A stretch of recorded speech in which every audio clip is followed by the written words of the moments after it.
Hello, everyone, and welcome to today's webinar, Answer Engine Optimization, the new battleground for digital visibility. I'm Richard Gatewood, the VP of Digital Solutions at iCrossing, and iCrossing has a very strong search practice, which gives us a unique perspective and responsibility as we transition into this answer engine optimization world. I'm joined today on the iCrossing side with Jon Maxson, our head of SEO at iCrossing, and he's going to share some real world examples of how these changes are already being implemented for clients. We're also thrilled to be joined by our guest speaker, Nikhil Lai from Forrester, who's been leading the charge in understanding how answer engine optimization is reshaping the digital landscape. Today's conversation will explore why AEO is not just a new acronym, it's a fundamentally different approach to business strategy. And we'll talk about how people and processes need to evolve, why proactivity is the key, and how traditional SEO metrics are no longer enough. So, with that, let's jump in. And I think I'm going to kick it off with a question to Nikhil. Nikhil, can you help us define AEO and really go through some of the biggest misconceptions about AEO today? Sure. So AEO makes sense in contrast to SEO. SEO refers to optimizing visibility for what we at Forrester call classic search, which is a search engine results page full of ranked blue links that consumers have to parse through and click through to get the answer. Answer engines do not require clicks, and they answer consumers' questions instantly. And so answer engine optimization is the process of growing authority and visibility across Google's AI overviews and AI mode, ChatGPT, Perplexity, Grok, Claude, Poe, Reddit. I mean, I could go on and on. The biggest misconceptions about AEO today, one is that it is just one letter off from SEO and pretty much the same thing that we've been doing for decades. That's not true, because we're seeing significant divergence between how brands appear in AI mode or ChatGPT and how they appeared in classic search. And therefore, the tactics, both on the content and technical sides of the house, are significantly different because the appearance of brands is significantly different in answer engines. So I've had many clients ask me, Richard and Jon, why am I appearing differently in ChatGPT? Is the source material different? Is the underlying logic of the engine different? Is it measuring authority in a different way? These are all great questions and ones that I'm researching answers to. That's a great kind of kickoff. I know that Jon and I, when we talk to senior leaders, this is definitely a top of the mind subject for them. And one of the things that we get a lot of questions about is really around the shift in what to measure, what those key performance indicators are, how social listening is involved in this, and how prompt engineering comes to play, like all of those different things that we need to think of in a different way. How are you coaching CMOs to respond to this shift in key performance indicators and measurements as we kind of shift into this new world? Yeah, it's interesting because SEO, I'm fond of saying, and regret saying that SEO has long had a marketing problem. So its KPIs were traffic, click-through rate, average position, ranking, conversion rate, all that good stuff. Those are no longer leading indicators of organic authority. I mean, I doubt that they ever were, but decreasingly, those are leading indicators of organic authority. The new KPIs to focus on are variations of share of voice. I spoke to a client literally this morning who's using prompt triggered visibility as their North Star. Last week, I spoke to a client who's measuring conversational impressions. Someone else is measuring SERP saturation. Someone else is measuring online. These are all proxies for share of voice in my book. And the key is to, first of all, figure out what my share of voice is for certain topics that I need to own. And second of all, how growing my share of voice for those topics has a beneficial impact on consideration and sales. So search is now becoming an upper funnel demand generating channel that is making your Instagram ads more responsive. It's making paid search ads more efficient. It's having these halo effects on the rest of the mix that SEO may have had before, but it wasn't apparent, and they weren't that strong. And so the other really tricky thing about measurement is that there are different tools out there. I mean, I'm literally briefed by a new tool every week who's promising to measure how visible your brand is across these answer engines. A new tool a week, and there's so much venture capital money flowing towards those. Then I would say classic SEO platforms are building those capabilities. Social listening tools are getting into the game. Agency tech is getting into the game. And so there's this sort of convoluted stack. And I think the thing to do is rely on classic SEO tech that's getting to feature parity with these new point solutions, because the SEO tech is tied to activation. So you can actually automatically change content or change, analyze log files, change site structure to improve visibility, and then work with a partner like your agency, your media agency, to make sense of what's happening across these engines and try to harmonize the different points of view in the SEO tech. So that's a bit about what I'm seeing in measurement. Well, that's a great jumping off point for us, Nikhil. Maybe I'll come over to you, John. I know our clients have a lot of these types of questions. How are you and your team helping them navigate these metrics, AI-driven strategies, and helping them be successful and kind of respond to the things that Nikhil is seeing in the market too? Yeah, no, great question. I think obviously what we're seeing, and maybe I'll start at sort of a bit of a higher level by saying that obviously the customer journey is evolving. Our brands are feeling the disruption from how their customers are discovering them online and where they're discovering them. And so as searchers go through the funnel, sometimes entirely within an AI engine, not on the brand website, that has implications for us from a measurement perspective, obviously. And so I think as an example, one travel client we work with has potential customers who are researching where, when, and how to travel entirely using AI engines. They're designing itineraries, they're personalizing attractions and destinations, narrowing down where they want to be and for how long. And while none of that research is happening on the brand site anymore, those brand experiences can still play a big part in being the cited source for the AI recommendations.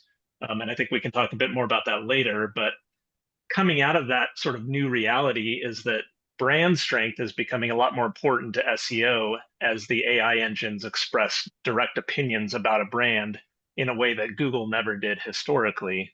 And so, as Nikhil stated, with other channels, SEO needs to be even more tightly connected to those other functions and channels to be successful going forward. And so I think KPIs need to follow that more integrated requirement and focus more closely on whatever the ultimate business outcomes that we're trying to drive, not channel specific metrics like traffic and rankings that Nikhil mentioned. And so for us, I think it starts with search, social, and AI listening to understand how the brand is mentioned and cited by the models, and with what emotional sentiment. Um, in fact, we saw such a need for clients to do this that we developed a custom tool ourselves within our IX Accelerator platform to do that for clients. And so it requires, I think, having a robust, well categorized prompt universe, if you will, that monitors what matters to a brand that's seeking to reach particular audiences. Nikhil mentioned about identifying sort of the topics that you as a brand want to own. And I think the prompt universe is where we're doing that for our clients. And so we can track both the breadth of the brand and competitive visibility within the popular AI models, as well as how highly the brands are being cited. So it's about quality as well as the quantity of your visibility. Um, we're not in the era, as Nikhil mentioned, of the 10 blue links any longer in a lot of cases. And so a model may only cite one or two sources for a given answer. And if you're not one of those, then you're essentially invisible. And so I think with that kind of monitoring in place, KPIs can be pretty custom to your needs and situation. We have one financial services client we work with that's highly concerned about the factual accuracy of product and pricing information that is cited by the AI models, current interest rates that are mentioned, et cetera. And so it becomes more of a compliance and accuracy situation for that client versus customer acquisition in every case. And so ultimately, I think, like on the SEO tactics side, KPIs need to be more integrated to understand the business impact of the AI visibility efforts. And because I think, as we'll get to, this will be ultimately an ecosystem where agents transact with brands on users' behalf, visibility and sentiment insights have to be plugged into product design decisions, loyalty program benefits, and reasons that we can give AI models to suggest our brand solution over another's to meet the searcher's needs. I love that, John. I think that one of the KPIs that I'm starting to hear us address more and more is site traffic and why it's changing over time. And so maybe Nikhil, I'll ask you a little bit of a question. Help us understand what we mean by zero-click search and why it matters and how it really affects the visibility and maybe even the downstream KPIs that brands might want to start looking at or adjusting. Yeah, so zero-click search is simply when a consumer's intent is satisfied without their having to click through to a site to learn more. And zero-click search, it should be clarified, was rising before ChatGPT.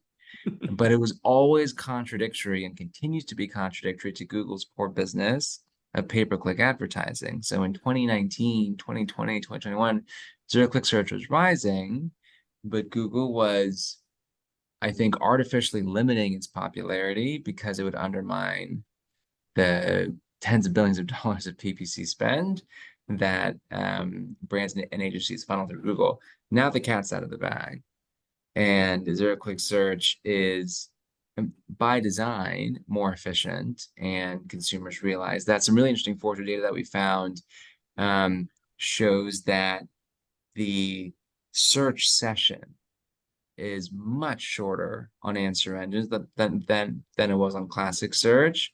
But in that one session, consumers are asking way more questions. Each question is significantly longer, 20, 23 word long questions. So keywords go out the door because now you have 23 words of natural language being expressed. You're having 5, 6, 7 questions per session, probably using your voice instead of text. And then you're getting the answers you need. And you don't need to click through. So we're seeing click-through rates fall off a cliff. But what we're also seeing, and I've heard this across the board, is that conversion rates are relatively stable, which means that the quality of traffic from answer engines, the quality of traffic referred to your site by answer engines is high and maybe higher than the quality of traffic from classic search because the intent is much stronger, the intent is more specific, and I think most importantly, the intent is often branded. So when you're getting answers to 5, 6, 7 questions, inevitably a brand is going to show up either as a source for the answer or the brand's name will be mentioned in the answer. And we're seeing that when consumers are exposed to a brand in an answer to a question, they then subsequently search for that brand when they're doing more research on that topic. And so this is really where search becomes an upper funnel demand generating medium like TV or like out of home that's causing branded intent that wouldn't occur without search. And that is, I think, the downstream impact of zero-click search. Well, maybe then I'll switch over to John then. With more and more customer activity then happening off of their owned websites, how are your clients and stakeholders adapting to the new visibility challenges? And John, what does that mean to the journey that's happening off the website? Yeah, so we talked about how I think the models are presenting opinions about brands seemingly as fact to searchers. And I think often those opinions are formed by information that the models are finding on third-party sites like Reddit or other social platforms and forums. And so I think that means for us as search marketers, it's necessary to increase the attention and engagement that we have on those frequently cited platforms. And so for the financial services client example I cited earlier, we're helping to design the right engagement strategy to correct those factual errors that are found externally and link back to the authoritative source for that information, both to educate potential customers as well as to train the AI models on where to find that accurate information. But I wouldn't want that offsite focus while it's critical, I think, to indicate that the brand side experience is suddenly worthless as a focus area. I think instead, I think we need to redouble efforts to ensure that we have a technically sound, content rich site that presents the brand as that topical authority for AI engines to mention and cite.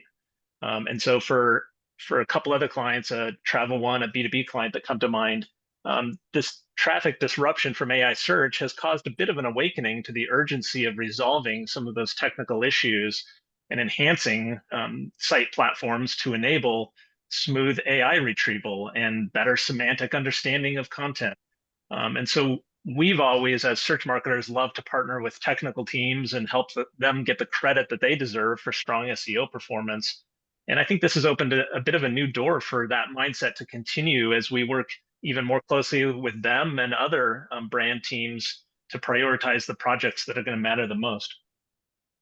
Well, it sounds like there are new measurements, there are new tactics, there are new strategies employed. So, Nikhil, how are organizations remaking themselves to be able to respond to that? Is there a new modern operating model, or there's different approach to marketing mix? How are organizations starting to change and respond to this new reality?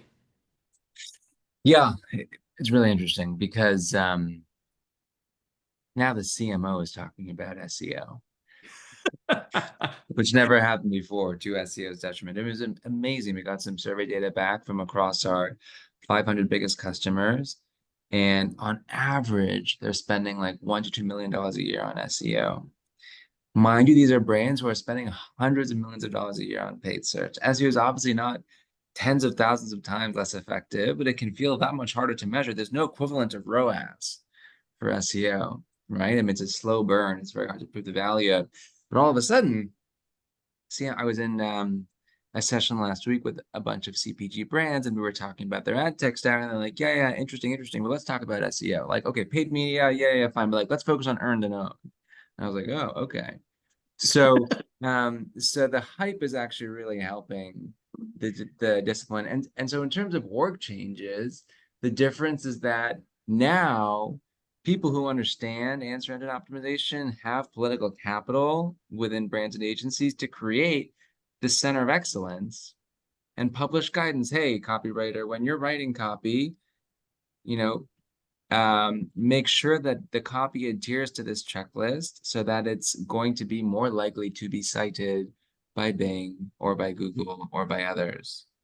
Hey, IT team, when you're thinking about building new pages, when you're thinking about site speed and mobile responsiveness and implementing JavaScript, here are some things to be aware of based on what we know about the activity of Bing bot and Google bot and all these newer crawlers. And so I think the org change is that now you have the momentum to actually build the COE and then radiate that out to different practitioners across IT, content. You know, Jon, you mentioned Reddit showing up. We're seeing Wikipedia show up a lot more as a source of information. We're also seeing Trustpilot and G2 and Capterra and I mean, all these. So now all of a sudden, reputation management is part of SEO, right? I mean, Reddit itself is part of the community management strategy of some brands. And so now the community manager, the reputation manager, the PR team, whether they're in-house or at the agency, they need to be working with influencers who are tied to increasing the visibility of the brand across the channel that the influencer owns, as well as the channels that the influencer distributes content across. And so I think that that's really the big change, is that you need, you know, whoever's listening to this webinar, you need to understand AEO and know that you have the power to educate folks in the rest of the org about what AEO is, how it's different from SEO, and how all these different stakeholders can impact it. Thanks, Nikhil. So Jon, as you start to work with clients and you're seeing this shift from maybe some companies who used to really look at SEO as like a set of recommendations or advisory work around that, and moving it more, like Nikhil said, to this strategic function that really looks over all the different channels that are there. What are you seeing on the ground with iCrossing, and how are we helping them restructure their teams to meet these demands? Yeah. So I think as Nikhil said, not only do you have that power as a search marketer, but you need to use that power. SEO really needs to be a well integrated function throughout the organization to be successful going forward. And so a couple examples come to mind with one B2B brand. We recently unified their media and SEO strategy in a way that hadn't been done before to eliminate unnecessary spending and reallocate savings for better sort of total search incrementality, we call it. And while that's not a dramatic new idea, what was particularly effective was our ability to leverage a proprietary tool of ours to automate the execution of that approach, making it highly efficient to measure the positive performance impact in a time where budgets are under pretty strict scrutiny across the board. And then I think, secondly, with a travel client, we're using a series of AI agents that we built to develop and deploy content at scale across their wide geographical needs globally. So that requires close integration between SEO, content, analytics, and technical teams to implement on a large scale. And we're seeing very positive early results as we've trained those agents on the necessary brand standards and quality expectations to deliver that human reviewed AI scaled content. And so I think I would just maybe close by saying, we did that ourselves at iCrossing a few years ago to restructure to place SEO and analytics at the center of our organization because of their ability to inform our strategic, creative, technology, and media work for clients. And so I think brands need to similarly consider SEO's place and role within the organization to maximize its influence in a time where if you're just undertaking reactive approaches, that's too slow to maintain the competitive standing and get the share of voice that you need now. Well, I'm sure there are some people who have joined today to kind of hear a little bit about some of the technical solutions or tactics that are very tangible that they can dig into today. So, Jon, what are some of those that you can share with the people that have joined the call today that they can take back to their organizations and start making some changes today? Yeah, I think for a lot of it, it's about a back to basics approach. I think search marketers got very comfortable sort of relying on Google to understand complex websites and their algorithm to be increasingly capable over the years of understanding very dynamic environments and parsing out what's authoritative and what's important. And I think the models largely just aren't there yet from a sophistication perspective in their technical crawling. And so when we talk about designing for the machine audience now, it needs to be done at a very straightforward level of presenting basic text within HTML code and not relying on heavy scripting to render important sections of content and really help those models understand why the brand is authoritative on a particular topic. I think secondly, I would say another important thing is just site structure and information architecture. Um, a lot of clients have come to the realization that as Nikhil mentioned, a lot of that upper funnel content that they've created in the past has been disrupted as searchers have moved that sort of activity to AI models. But a lot of that content isn't bad content. I think if it can be structured in a way that it contributes to your overall topical authority from a technical perspective, from a URL hierarchy, and from just the structure of the site as a whole, that content really helps build your topical authority and relevance for a given topic. And so I think those are some of the technical tactics that we're seeing work today to get brands better visibility and presence within the AI models. Nikhil, is there anything you'd add to that from what you've seen? Yeah, just to put a finer point on what you were saying about marketers becoming reliant on the sophistication of Google bot, I think it's important to clarify how much more important Bing's index has become as these answer engines rise. And so, I mean, initially ChatGPT was based entirely on Bing's index. All of these alternative engines from Anthropic and Reddit and Quora and Brave, all these folks are relying on Bing's index, which is less complete than Google's index. And so then they're not just relying on the index, but then they're doing live retrieval to fill in the gaps that the index has.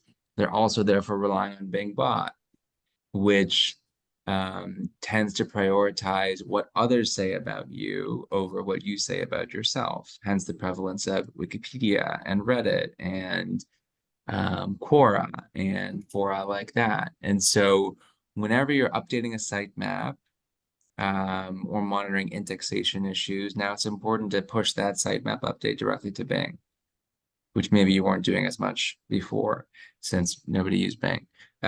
Or now it's more important to figure out, get access to your log files and say, okay, what content is underperforming?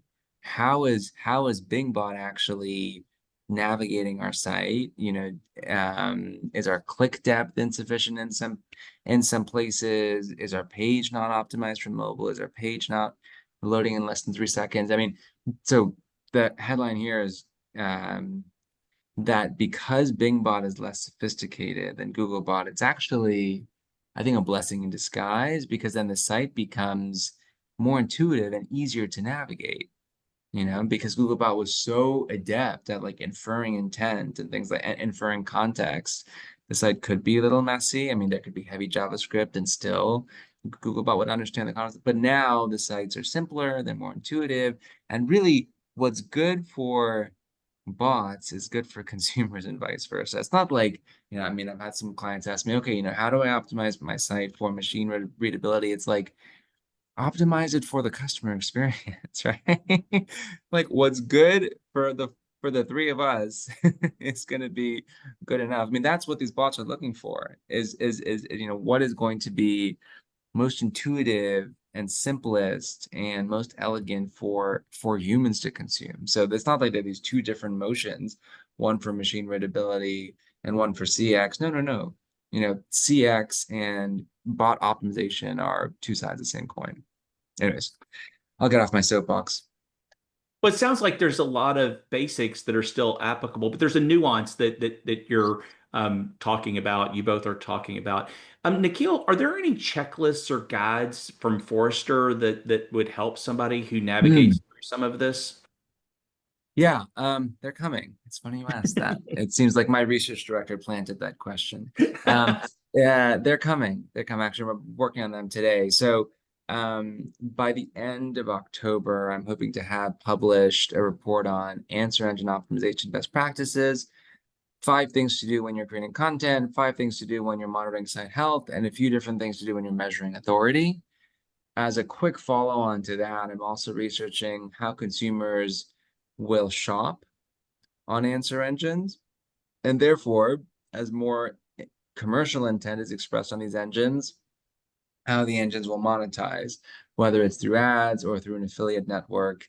And now paid, owned, earned really become part of the story together. So they're coming, Richard. Be patient. Well, I can barely contain myself. I can't wait for him to come out. Great. So, Nikhil, before we wrap up, you've spoken to hundreds of CMOs and tracked how this shift has been unfolding across the industries. What are some final thoughts or advice that you would offer to leaders as they navigate this new ecosystem and this AEO transformation? Yeah, one thing that's been coming up a lot recently is what the time horizon is that I should be focused on as a marketer. I mean, I got this question this morning from one of the biggest banks in the country, and they're like, "Look, Nikhil, like initially, ChatGPT was just trained on Bing's index. Now, paid subscribers to ChatGPT, they're getting answers based on Google's index. Okay, there's rumors about Perplexity building its own index. Like this stuff is changing on an hourly basis. And so, here this poor person is trying to set budgets for 2026. And every hour, I mean, just this morning, NVIDIA and OpenAI announced a gigantic partnership as they build up more data centers. And maybe that's like gesturing towards the fact that OpenAI will have enough money to build their own index and they're not going to have to rely on Bing. So like this stuff is changing every hour. And so the big question is, what should I do differently in the near term and over the long term so that I'm staying up to date with these changes, but also I'm not tempting my own obsolescence by building to something that's particular to how AEO works today that's not going to be true in September of next year. And so I go back to what I just said, was that like this whole thing, and all the changes we've talked about, the KPI changes, the org changes, the content changes, the tech changes, they are all sort of forcing functions to get closer to your customers. And if you don't understand what FAQs your customers have, what language they use for those FAQs, how they navigate your site, how they navigate TikTok, how they navigate YouTube, if you don't understand that, good luck doing paid media or owned media or earned media. I mean, that's the essential role of the marketer, is customer understanding. And so that's, I think, the advice that I'm giving is use this as a forcing function to clean your customer data, to structure your customer data, to organize it in a way that makes it actionable and deepens your brand's moat. That's going to work in September of next year. It's going to work in September of 2035. That's what's really going to perform over time. I love the fact that the machines are making us more customer centric if we're successful. Jon, how is AEO reshaping the strategy from the top down in your work with clients? And what's the final advice that you would give for marketing leaders to put some of these into practice today? Yeah, I think a few years ago, a predominant focus for many of our clients was to help them execute on the SEO work that we all knew needed to be done. We had a good understanding of what it would take to win in Google. And it was just a matter of getting that work done or doing it at scale. And while execution at scale, I think, is still important, much of our focus now is helping brands instead decide what work to do and how to go about it, both from strategic conception down to insightful measurement. And so I think someone's not alone if they're potentially wondering, what should I focus on next, like Nikhil mentioned, or how can our organization get there? Because we're helping brands who are just setting out on that journey, as well as those who are a ways down the road and need to determine, am I on the right path or do I need to pivot? And so I think it's definitely start today and find a partner if necessary who will meet you where you are and help you kind of down that path.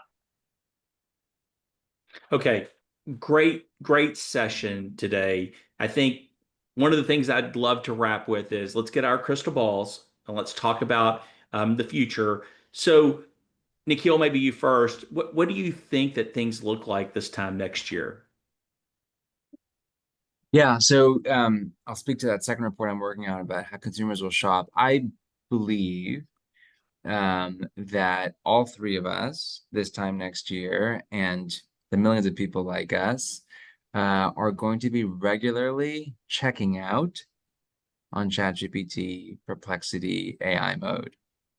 And because of that, we will not visit merchant sites. Our agents, whether it's Operator from OpenAI, or whether we're using the Comet browser from Perplexity, or Google Assistant, our agents will visit merchant sites and transact on our behalf. Then, because of that, Google will serve more and more ads in AI mode to capitalize on that commercial intent. I think ChatGPT and Perplexity will go the route of affiliate marketing and link to products and answers, then share revenue with the vendor for transactions that are attributable to those links. And so I think we're going to see OpenAI becoming the biggest affiliate marketing network in the world. I think we're going to see display ads in AI mode. And so the succinct prediction is that we're really going to see the silos break down between SEM and SEO, or AEM and AEO, if we're going to go with those acronyms, because all you'll really need to do is drop a link into Google and it'll automatically generate an ad based on the information on that page. And then the quality of the ad is a direct reflection of the organic authority that's expressed on that page. And so I think that this is, John, we talked about holistic search marketing 4 or 5 years ago. You mentioned total search incrementality. Like, this is going to be the golden age of that, as this artificial distinction between ROAS on PPC and something else in SEO that goes away. And it's like, how much of the SERP do I own? I think that's going to be where we are this time next year. But John, that's a hard act to follow. But like, question over to you: where do you think we'll be next year? Yeah, so I think just looking back a year ago to now, I think we've seen AI usage transition from my kids' homework habits to now like every consumer who's looking for a consumer-oriented product or service. And I think a year from now, I think one of the observations that we've had recently is that B2B audiences initially lagged behind some of the complex consumer journeys in their use of AI and the resulting traffic disruption to brand sites. But we're starting to see that performance gap close even now. And so I think a year from now, B2B buyers, and Nikhil, I think, is already seeing this in some of his discussions that we've talked about, but they're increasingly expecting to find accurate product and service information via AI models. And I think in large part, a lot of B2B brands are behind in providing that and realizing that experience in the AI models when their customers are searching. And so I think over the coming year, it'll be imperative for a lot of these B2B brands to accelerate their experience transformation and optimization efforts to ensure that they have that quality presence relative to the competition and bring that share of voice strength to their situation in a way that it already is very commonplace for the consumer brands today. Well, I agree with both of you, obviously, but I think it really will be the transactional AI. I think that applications like Operator and others will move from providing information to actually providing services end to end, and that people will start to trust these agents to be able to make those transactions. And I don't think it's 5 years off. I think it really is in the next 12 to 18 months. So that's great. As we transition into some questions, I know that there are some folks on the call today who have some questions for experts in the room. I did want to kind of summarize some of the things that we've talked about today, just so that we can kind of do a recap. First, we started off by getting a better perspective on AEO versus SEO and how the KPIs have changed. Then we discussed how zero-click search and other measurements will fundamentally change how we use websites and use their customer data. AEO is going to be a lever for brand growth, and CMOs need to have a modern operating model to succeed in an agentic world.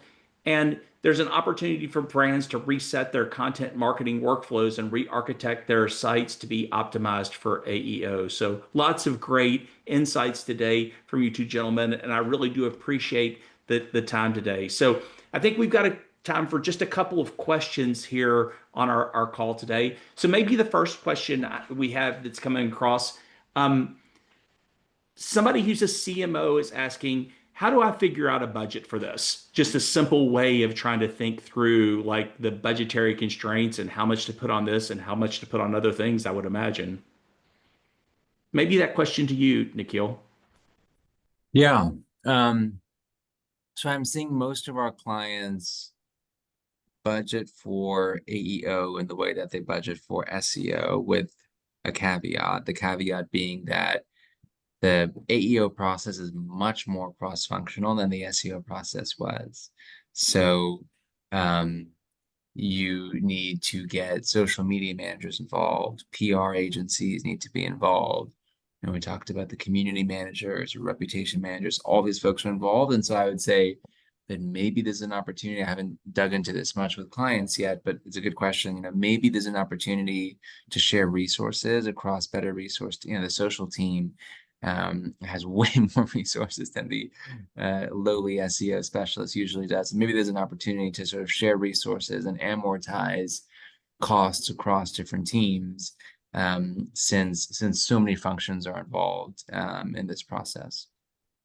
I love that. John, maybe over to you. I know we're in renewal season or coming up on renewal season. What are we seeing in terms of pressures from clients or rethinking the way that we show up for them from a budgetary perspective? Yeah, I think we've framed it, and as Nikhil mentioned earlier, I think the whole point of SEO has been to reach potential customers, right? And so I think we start sort of down from there of saying, where are your customers looking for your products and services now? Many are still using sort of traditional Google, and there's a lot of commercial activity being driven there, um, and appropriate engines in other regions globally. So is there competitive share there that still for the brand to capture relative to the competition? I think that's worthy of investment tied to that opportunity. I think for the AI engines, in addition to that, understanding what does the SEO roadmap look like for your brand to grow your presence in those spaces? What is that assessment and task in front of you? Um, I think, I would just say that, we realize that there's a deficiency of both brand and AI engine data flows really today to help quantify a lot of that potential impact and understanding of what's happening. But I think, maybe another prediction for the coming year would be that I think a lot of that will get more available and usable in the coming year to be able to better quantify that ultimate sort of cross-channel conversion impact of your AI presence. But I think that's another investment that, as Nikhil mentioned earlier, where possible, for you on the brand side, we're seeing that happen as well, I think, as we go into 2026.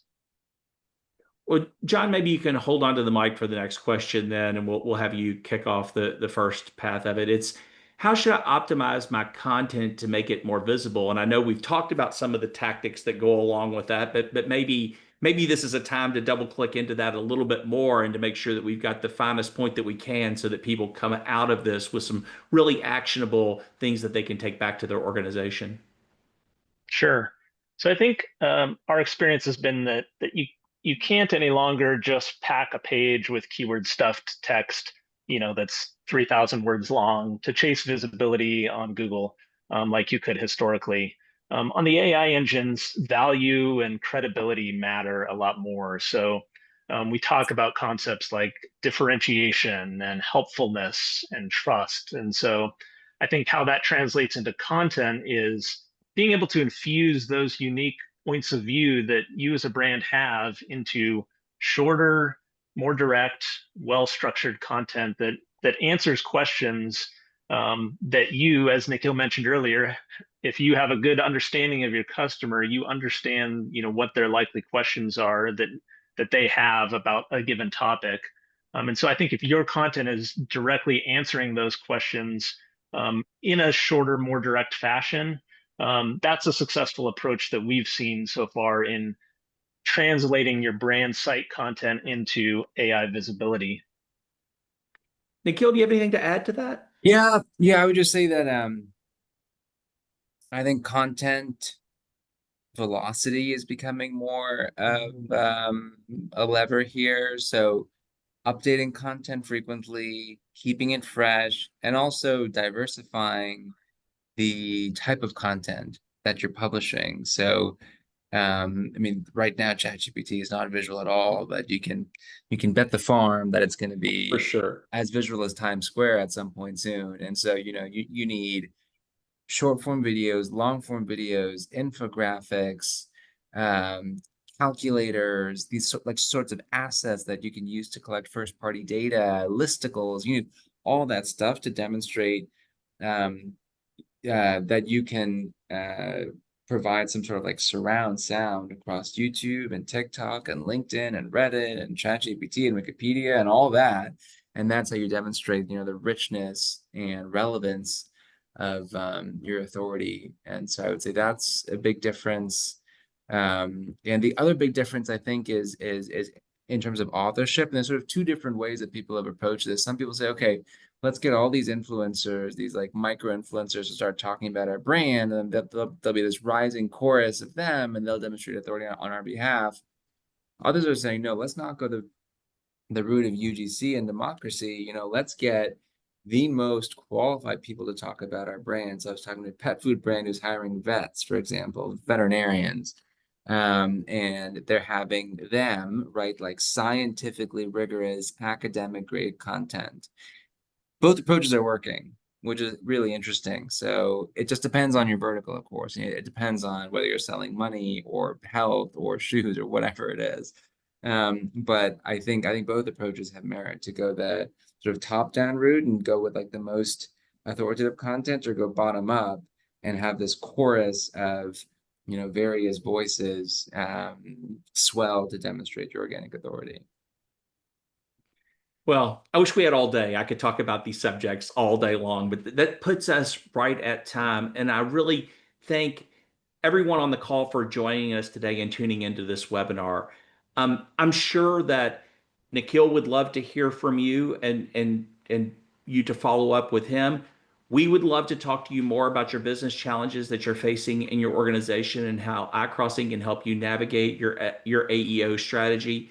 You can learn more about us at iCrossing.com or reaching out to the email shown here. Until then, thank you, Nikhil and Jon, and everyone else who joined us here today. Thank you very much. Thank you.